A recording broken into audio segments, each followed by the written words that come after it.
Hi guys! Welcome and welcome back sa ating channel. For today's video, ating babalikan ang isang legit na pinag-uutangan ko ng mga nakaraang mga taon, buwan. Kung interesado ka sa video ito, ay keep on watching, mag-subscribe and mag-like na rin kung hindi pa ka pa nakasubscribe.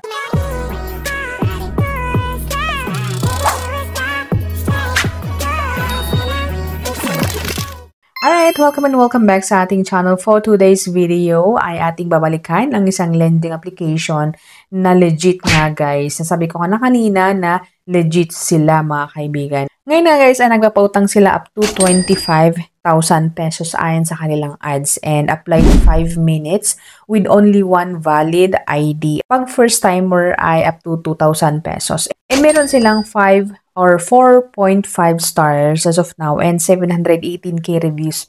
So, super matagal na tong application na ito. So, babalikan na lang natin siya guys. So, ang application na ito ay walang iba kundi si Tala. Ayan.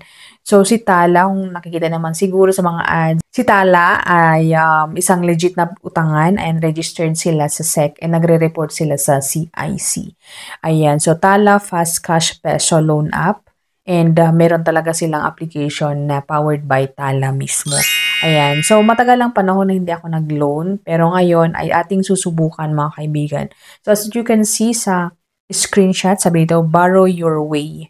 So, continue application lang siya. Ayan. And ang kagandahan pala sa Tala is pwede tayong mag-earn ng 200 pesos na may babawas kung sakali na may utang po tayo sa kanila or kung sakali na humiram tayo sa kanila, ibabawas yung 200 in every person na na-invite po natin na gumamit ng Tala application. So, saan daw natin nakita? May pa-survey siya. Saan daw natin nakita or narinig ang Tala? So, family friend, radio, outdoor, online ad, TV, and others. And then, next one, and so sa baba niya guys pala, makikita nyo, enter promo code. Ayan, sa mga kung kunyari nag-invite tayo, ayan, nalagay nila yung code, ayan, sa baba niya. Pero optional yun, guys. Pag lang sa mga na-invite po natin. And then, next one is yung personal information na. So, i-validate lang natin yung mga information. Since naka-register na tayo or nagamit na natin ang Tala, meron na tayong mga information dito. Legal first name, middle name, last name, birthday, birthplace, civil status, gender, mother, full maiden name, and then email, and then yung alternative mobile number, pero optional yun guys. And then next one is yung ating address na. Ayan, so province, barangay, permanent address, permanent postal code, and i-check lang natin kung same ba yung present address natin sa permanent address natin. Please tell us more about yourself. Ayan, so meron na namang pa-survey. Do you own this phone? Did you get it new or used? Kasi dito guys, kailangan yung phone natin or yung phone number natin is dito lang siya. Isa lang yung ginagamit natin. Hindi natin pwedeng i-login yung account natin sa ibang mga phone.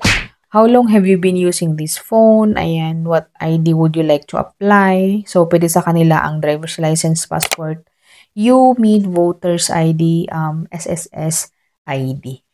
And then next one is check information. So, i-check lang natin yung mga information kanina, yung mga nilagay natin, and then save and continue na natin. After which guys is kung saan daw natin gagamitin yung loan. So, meron dito yung emergency, medical, education, travel, location, and others. And then start business, grow business, travel. So, yun lang guys ang kanilang tatanungin. So, basically, i-verify lang yung mga information natin dati kung meron bang iba, ganyan. Kung meron bang pagbabago yung mga address, mga ID, ganyan. And then next one is yung kanilang offer na. So, andyan si screenshot mga kaibigan. Congratulations, you are approved of 7,000 pesos. So, basically, hindi po tumaas yung offer ni Tala sa akin kasi 7,000 mula pa noong 1 year na yata hindi ako gumamit ng Tala is 7,000. Until now, 7,000 pa rin yung highest na offer nila sa akin. So, view offer, ayan. So, you are approved, 7,000 pesos. And then, set your repayment date. So, isa-set natin yung repayment date. So, kasi sabi ko kanina, up to 60 days yung repayment. So, pwede nating lagay kung kailan natin babayaran after 15 days, 30 days, ganyan. And then, so andyan si screenshot guys yung sinasabi ko. And for example, yung 7,000, ayan, pwede natin laruin yung kung kailan natin babayaran. So, up to 61 days pala, ayan, yung kanilang repayment date. So, for example, ayan, repayment date, August 24. Ating utangin is 7,000. And then, yung processing fee, 3.99%. Yung total service fee is 0.43% per day. So, ibig sabihin, guys, na yung processing fee is applicable sa 61 days. Pero yung total service fee is per day po siya. So, ibig sabihin na kunyari, pag hiniram natin ngayon, pwede nating bayaran bukas additional of 0.43%. Total of 753. Kunyari, yung 7,000, dagdag lang niya is 753 plus yung processing fee na 279 is equal to 8,032 pag sa August 24 nga.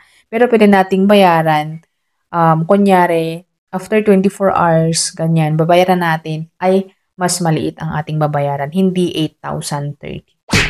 Ayan siya. And then if in case na 61 days naman, magiging 900 or 9,115 ang ating babayaran. So, ganun po si Tala. So, bahala ka kung kailan mo babayaran. Kahit naka 61 days po yung nakalagay. Pero kung babayaran mo after 5 days, is mababawasan yung babayaran mo. Hindi exact na 9,000, kundi mababawasan. Alright, so, for example, 1,000 naman, ayan. So, 1,000 processing fee is 40 pesos yung processing fee.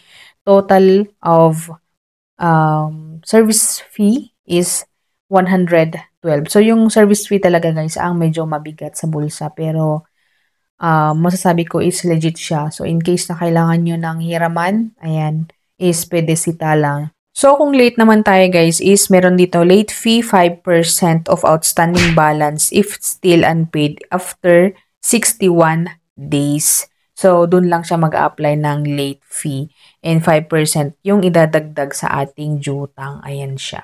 And ang kagandahan din isa pa pala sa Tala is, ayun na nga, pwede nating bayaran before yung ating due date and installment. Pwede tayong magbayad ng case na 500 and then 500 naman sa due talaga natin. So, ayun si Tala guys, and masasabi ko na until now is goods pa rin silang utangan and pwede ko silang mai-recommend talaga. So, that's it for now guys, and hope na nakatulong ang video ito sa mga naghahanap ng utangan. Thank you for watching. See you on my next video. Bye!